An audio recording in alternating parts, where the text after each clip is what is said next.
기독교 대한감리회가 오는 11월 1일을 총력 전도주일로 지킵니다. 이를 위해 감리회 본부 임원단과 연회 총무협의회, 평신도 단체장들이 연합해 준비에 나섰습니다. 변화하는 시대 속에서 교회는 어떤 모습이어야 할까요? 기독교 한국침례회가 미래교회를 준비하기 위한 목회 과정을 마무리하고 새로운 사역 모델과 목회 방향을 제시했습니다. 농촌교회는 어떻게 살아남고 있을까요? 예장통합총회가 주최하는 도농직거래 장터에서 그 답을 찾는 목사들을 만났습니다.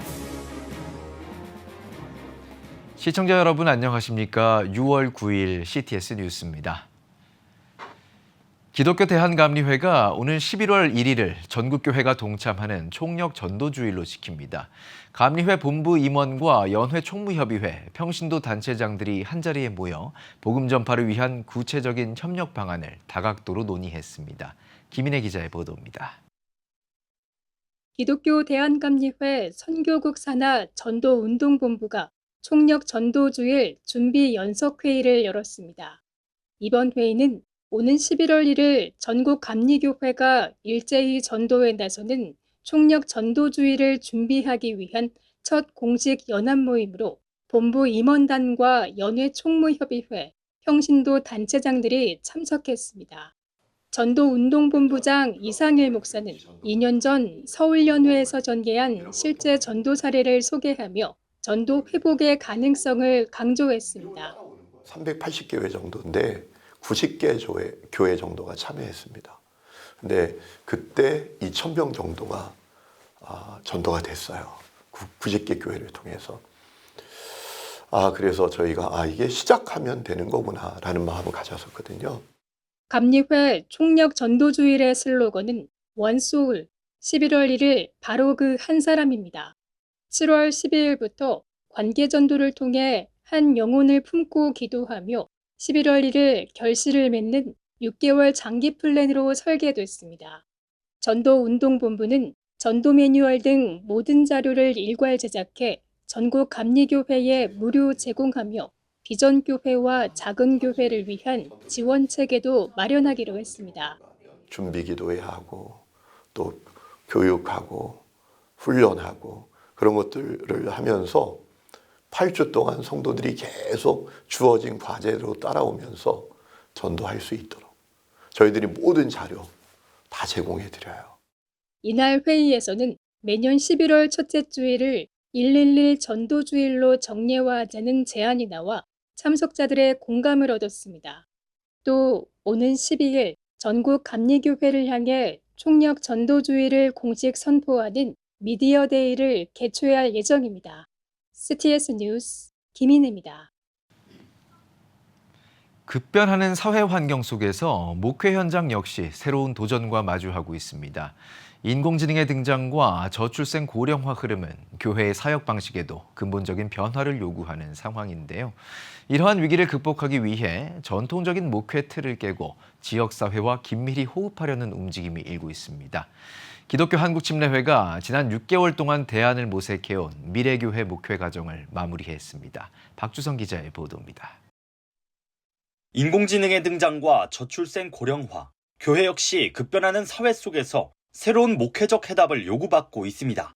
기독교 한국침례회는 이런 시대적 변화에 대응하기 위해 지난 6개월 동안 미래교회 목회 과정을 운영했습니다. 핵심 주제는 돌봄 목회와 창업 목회, AI 활용 목회였습니다. 기존 목회 방식만으론 감당하기 어려운 현실 속에서 교회가 지역사회와 어떻게 다시 연결될 수 있을지를 모색하는 과정입니다. 코로나 이후에 그 목회 환경이 완전히 다른 구도로 바뀌어져 있잖아요. 이렇게 누구도 가보지 않은 그런 새로운 목회 환경이 된 거예요. 목회자들에게는 이제 미래에 대한 불안, 앞이 보이지 않습니다. 갈등과 고민들이 많이 있었어요. 미래교회 목회 과정의 마지막을 장식한 이날, 돌봄 목회 강의에선 교회가 사회복지기관과 경쟁하는 것이 아니라 교회만의 영적 돌봄을 더해야 한다는 점이 강조됐습니다. 정부 정책은 육체와 정신의 일부까지, 정석까지는 가 있지만은 이건 반쪽밖에 안 된 돌봄. 우리 교회가 영적 돌봄까지 가서 진정한 쉼, 진정한 돌봄, 이걸 이뤄내기 위해서는 결국은 하나님의 말씀밖에 없다. 창업 목회는 지역사회 문제 해결과 교회 자원의 활용이라는 관점에서 제시됐습니다. 교회가 가진 공간과 인적 자원을 활용해 지역의 필요를 채우며 새로운 사역의 접점을 만들 수 있다는 설명입니다. 우리나라의 여러 가지 아픈 곳 또 지역 부분의 문제점들이 있는데 그 문제점들을 교회가 나서서 풀어야 할 부분들이 상당히 많이 있습니다. 문제 해결로 새로운 가치를 창출하는 것이 사실 비즈니스이거든요. 침례회 총회는 이번 과정을 단기성 교육으로 끝내지 않겠다는 계획입니다. AI 활용 목회와 돌봄 목회 등 다양한 사역 모델을 발전시켜 미래 목회의 대안으로 정착시켜 나간다는 구상입니다. 미래의 목회의 여러 가지 그 방향과 도구들을 활용해야 되잖아요. 어려운 환경에서 목회하고 계신 분들이나 또 교회를 개척하려고 하는 분들이나 또 목회 한계를 느낀 많은 목회자들이 새로운 도전을 하고 또 우리 그 앞길이 좀 보이는 그런 부분. 목회의 본질은 지키면서도 시대의 변화에는 적극적으로 대응하려는 시도. 침례회는 이번 과정을 통해 축적된 미래교회 사례들을 교단을 넘어 한국교회와도 공유해 나갈 계획입니다. CTS 뉴스 박주성입니다. 농촌 목회자들에게 도시와 농촌을 잇는 직거래 장터는 단순한 장사 자리가 아닙니다. 무너진 교회를 일으키는 발판이고 은퇴 후 생계를 잇는 창구이며 기후위기와 이단 침투에 맞서는 버팀목인데요. 교계에서 운영하는 도농 직거래 장터 현장 목소리 이현지 기자가 취재했습니다. 지난 4일 서울 영락교회 앞마당에 직거래 장터가 열렸습니다. 대한이시교 장로회 통합총회 농어촌 선교대회를 맞아 전국 각지의 농촌교회가 모여 생산물을 소개하고 판로를 모색하는 자리입니다. 햅쌀부터 푸른빛을 띠는 청란, 딸기로 만든 음료까지 목회자와 성도들이 구슬땀 흘리며 일군 것들입니다. 평범한 직거래 장터처럼 보이지만 이곳엔 농촌교회를 살리려는 목사들의 고민과 결실이 가득합니다. 전남 순천의 안종빈 목사는 올해 1월 부임하자마자 40년 된 낡은 사택을 마주했습니다. 교회를 다시 세우겠다는 마음 하나로 직거래 장터를 신청했습니다. 이 멸치는 저희 성도들이 직접 잡아서 이 교회에 우리 교회가 새롭게 한번 다시 일으켜 세우는 데에 마음을 같이 하고자 준비를 한 상품입니다. 직거래 장터는 은퇴 목사들의 참여가 특히 활발합니다. 목회를 마친 뒤 변변한 소득 기반이 없는 이들에게 장터는 생계를 잇는 창구입니다. 서울에서 목회를 마치고 보성으로 내려간 정재창 목사는 양봉으로 자립의 길을 열었습니다. 신대원 동기 목사와의 인연으로 시작된 양봉. 초기 자금이 없어도 벌통을 받으면 시작할 수 있다는 장점이 있습니다. 초기 자금이 안 들어가요. 목사들이 초기 자금이 없잖아요. 울릉도에서 온 임규찬 목사는 전날 오전 배를 타고 포항에 닿은 뒤 새벽 4시에 다시 길을 나서 직거래 장터에 당도했습니다. 임 목사가 이토록 먼 길을 마다하지 않은 데는 이유가 있습니다. 울릉도가 기후변화에 직격탄을 맞았기 때문입니다. 수온 변화로 오징어가 4년째 잡히지 않으면서 지역 경제도 함께 가라앉았습니다. 경기 침체의 틈을 타 최근 이단 단체가 공격적으로 지역사회에 침투하는 이중고를 겪고 있습니다. 오징어가 18도에서 23도 그 사이에 온도가 되어야 기후 문제가 제일 큰 것 같아요. 기후위기 속에서 자연과 함께하는 농업으로 생명 목회의 길을 찾는 이들도 있습니다. 옆 부스에서는 정성이 담긴 입차가 눈길을 끕니다. 아산 송악에서 나고 자란 오디나무 새순을 직접 2시간 가까이 덮으며 건조합니다. 자립을 위해 시작한 고된 작업이지만 과정 속에서 자연 속 창조 질서를 읽습니다. 자연과 함께하는 거 그게 제일 중요하다고 생각합니다. 충북 괴산에서 14년째 농사를 짓고 있는 임기도 목사는 수재 퇴비를 선보였습니다. 화학 비료와 농약에 의존하는 악순환을 끊기 위해 왕겨와 훈탄 등 유기 재료를 1년간 발효시키며 7번 뒤집는 번거로운 방식을 선택했습니다. 5년의 노력 끝에 땅심 지수 5.2, 전국 평균 2.0의 2배를 넘는 수치를 이뤄냈습니다. 농촌 현장에서 교회가 할 일들이 무엇인가? 결국 땅을 살리는 일들을 해야 된다. 농촌 목회자들이 땅에서 길어올린 생존 전략들. 장터는 하루 열렸다 닫혔지만 농촌교회의 생존 고민은 내일도 계속됩니다. CTS 뉴스 이현지입니다.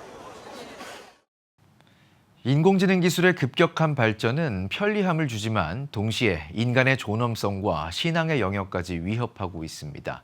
이러한 위기 속에서 국제독립교회연합회가 포럼을 열고 성경적 기술 윤리와 교회의 공동체성 회복을 위한 대안을 모색했습니다. 최대진 기자가 보도합니다. 국제독립교회연합회와 웨이크 신학원이 개최한 웨이크 AI 포럼 2026에 모인 학자들은 AI가 사람들의 판단과 선택을 통제하는 지식 권력이 됐다고 경고했습니다. 또한 기술의 편리함 뒤에 숨은 운영 주체들의 가치관을 분별해야 한다고 지적했습니다.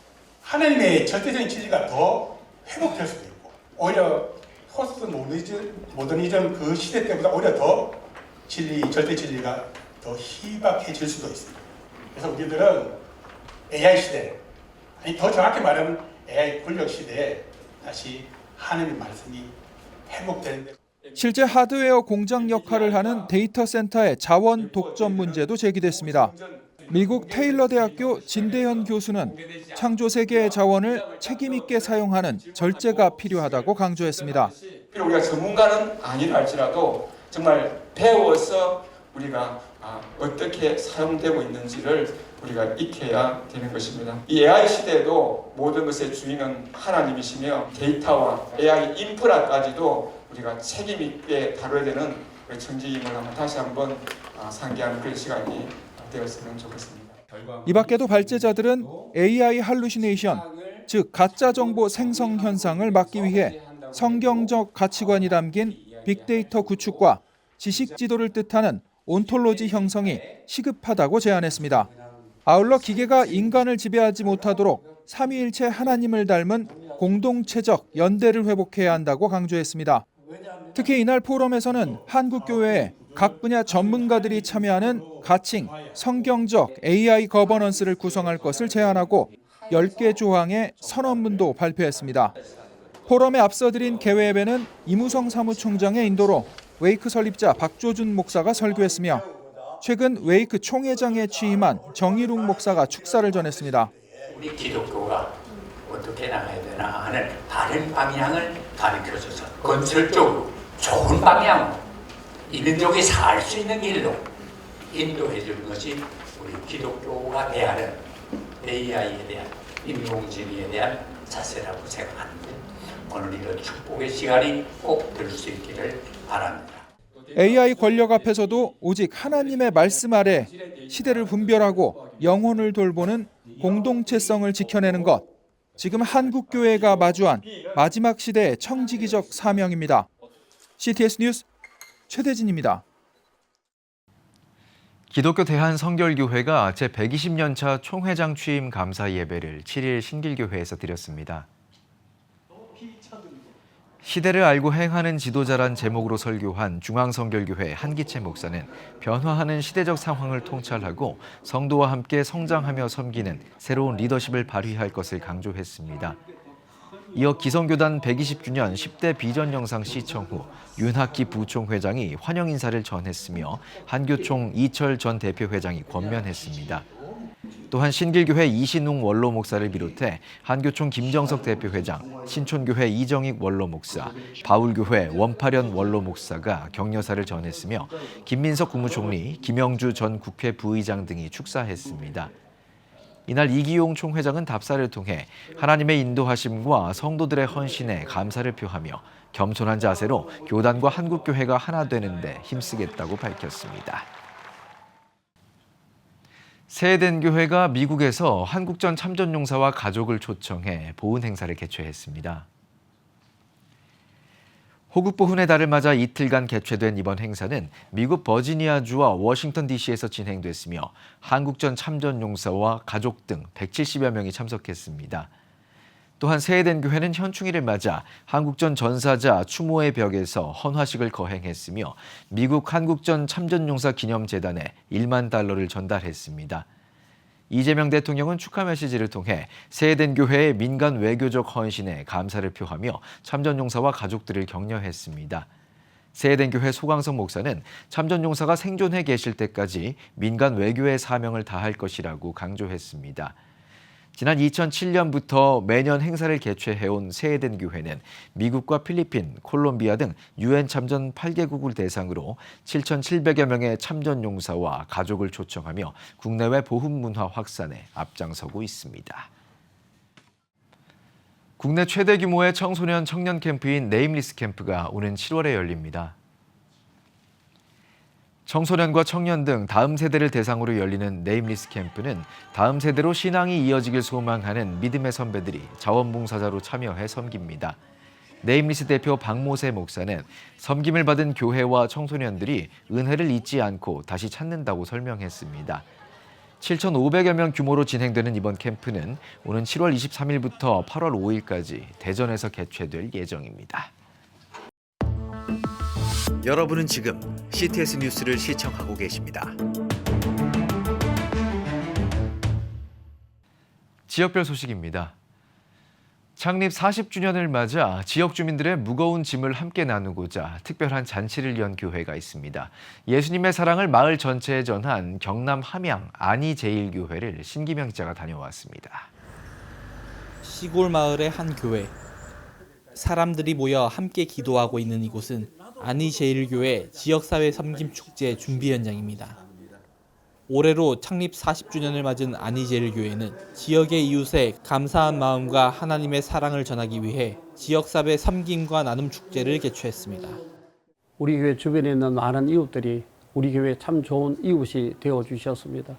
지역 주민들에게 우리의 고마운 마음도 전하고 또 하나님의 사랑도 전가는 우리 교회 교인들끼리만 보내는 그런 시간이 아니라 지역 주민들과 함께하는 그런 기쁨의 축제로 이번 행사를 준비하게 되었습니다. 점심시간이 되자 400여 명의 이웃들이 식사 장소로 모였습니다. 따뜻한 식사를 나누는 성도들과 함께 식사하는 어르신들의 얼굴에도 웃음꽃이 활짝 폈습니다. 너무 감사하고요. 진짜 이렇게 베풀어 주시니까 진짜 눈물이 날 정도로 감사해요. 저희들이 진행하면서 재정적으로는 힘들고 어렵지만은 또 하나님 채워주시는 그것을 우리가 체험하고요. 또 은혜롭게 우리 온 성도들이 다 같이 동참해서 잘 진행하고 있습니다. 오후에 이어진 제4회 마이너스 바자회는 이번 축제의 하이라이트였습니다. 교회가 3천만 원가량의 재정을 헌신해 3,200여 개의 필수 생필품을 절반 가격에 내놓은 것입니다. 치솟는 장바구니 물가로 깊어지던 이웃들의 시름을 교회가 함께 짊어졌습니다. 시골에는 연세 드신 분이 많이 계시고 또 독거노인도 많으신데 우리 교회가 그 어르신들을 품고 또 마을 목회에 집중하려고 계획하고 있습니다. 그래서 교회 문턱을 낮추고 어르신 가정가정을 찾아가면서 그 한 분 한 분을 우리가 내 부모님 섬기듯이 그렇게 섬기는 그런 목회로 계획하고 있습니다. 은혜로 걸어온 지난 40년을 넘어 이제는 사랑으로 이웃의 삶 깊숙이 스며들기를 다짐하는 안희제일교회. 예수님의 사랑으로 지역사회와의 아름다운 동행을 준비하고 있습니다. CTS 뉴스 신기명입니다. 기독교 한국침례회 총회가 2026 전국침례교회 연합기도회 라이즈업 베프티스트를 개최했습니다. 이번 기도회는 5월 31일부터 6일 동안 전국을 순회하며 열렸으며 3,500여 교회가 온 오프라인으로 참여했습니다. 이날 대전 서문화교회에서 말씀을 전한 포항중앙교회 김중식 목사는 영적으로 무너지지 않도록 자신의 신앙을 돌아보고 회복해야 한다고 강조했습니다. 부산 대흥교회가 설립 50주년을 맞아 지나온 은혜를 기억하고 미래 비전을 선포하는 희년 감사 예배를 드렸습니다. 말씀을 전한 부산 대흥교회 한성호 목사는 여기까지 도우신 에베네셀 하나님의 은혜를 기억하자며 앞으로도 한 영혼을 구원하고 든든히 세워가는 복음의 사명에 온 교회가 전력해야 한다고 강조했습니다. 예배에서는 반세기 동안 교회를 위해 헌신한 성도들에게 공로패를 증정했으며 신앙의 유산을 아름답게 이어온 3대 신앙 가정을 선정해 감사장을 수여했습니다. 참석자들은 다 함께 교회 연혁 보고를 시청하고 축하 케이크를 나누며 영혼 구원과 다음 세대 부흥을 위해 기도하면서 정진할 것을 다짐했습니다. 에베네셀 하나님께서 지켜주셔서 이렇게 신년에 큰 행사를 치르게 되어서 하나님께 모든 영광 올려드립니다. 앞으로 미래 세대를 살리는 교회가 되기 위해서 모든 믿음의 성도들이 함께 동역하겠습니다. 익산 장로 합창단이 익산시 청소년 수련관 야외 공연장에서 시민과 어우러지는 음악회를 개최했습니다. 창단 24주년을 맞은 익산 장로 합창단은 기존의 국내외 대형 전문 공연장 중심의 무대에서 벗어나 지역 주민들과 직접 소통하는 친근한 버스킹 형태로 이번 음악회를 진행했습니다. 이날 음악회에서는 복 있는 사람들 등의 찬양과 바리톤 박민호와 남성 10인조 관악 앙상블의 특별 무대를 선보였습니다. 소양성결교회가 지역 어린이들을 위한 소양 야호 페스티벌을 개최했습니다. 교회 전용 주차장과 마당을 놀이공간으로 개조해 에어바운스를 설치하고 얼굴에 그림을 그려주는 페이스 페인팅 등 다채로운 체험 부스를 운영했습니다. 소양성결교회 김선일 목사는 지역의 다음 세대들이 복음을 쉽게 접하고 행복한 추억을 쌓을 수 있도록 문턱을 낮추는 사역을 지속하겠다고 전했습니다.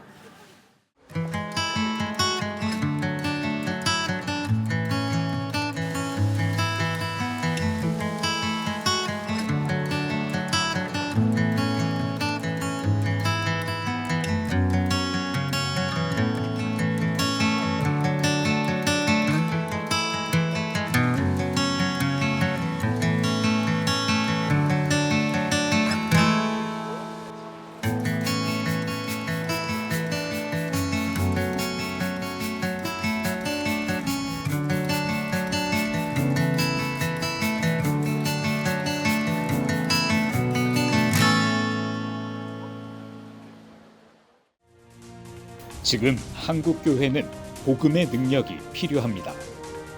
하나님 앞에서 자신을 돌아보는 회개 용서운동, 성령의 임재를 간절히 구하는 기도 성령운동, 오직 말씀과 기도로 다시 일어서야 합니다. 한국교회가 복음의 능력을 회복할 때 나라와 민족을 살리고 다음 세대가 믿음으로 바로 설 것입니다. 예수 그리스도의 생명의 복음으로 하나 되는 한국교회. 개혁주의 생명신학이 예수 생명의 마중물이 되겠습니다. 이 캠페인은 기독교대학의 글로벌 리더 백석대학교와 백석총회가 함께합니다. CTS 뉴스 오늘 순서 여기까지입니다. 시청해주신 여러분 고맙습니다.